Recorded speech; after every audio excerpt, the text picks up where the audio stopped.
हाय, आपकी love life में next क्या होने वाला है? ऑप्शन 1 और ऑप्शन 2। आपने इन दोनों में से एक ऑप्शन पिक करना है जो आपका मन करे। देखते हैं। Choice number 1, night of pentacles है। एक नॉर्मल रूटीन पर आप रहेंगे। कुछ लोगों के लिए प्रपोजल सिचुएशन हो सकती है, मगर ये वो प्रपोजल सिचुएशन है जो पहले से चल रही थी या आ रही थी, और आप एक नॉर्मल रूटीन के साथ सब्र बर्दाश्त करते हुए अपने रिलेशनशिप को ग्रो करेंगे। फाइनेंशियली भी, ग्लॉसरी बेसिस पे भी, या कमिटमेंट बेसिस पे।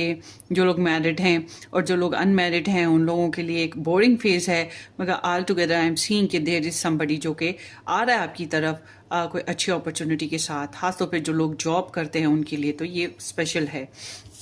Choice number 2, king of wands है। सो इट सीम्स लाइक कि आप काफ़ी पैशनेट, एक्साइटेड और बोल्ड रहेंगे। कोई इंसान जो एरिस लियो सैज हो सकता है उसके साथ सन मून राइजिंग बेसिस पे आप डील करें, या ये आपका स्टार साइन भी मुमकिन है।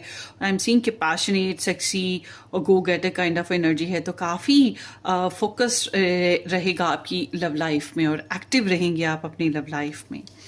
So subscribe and share.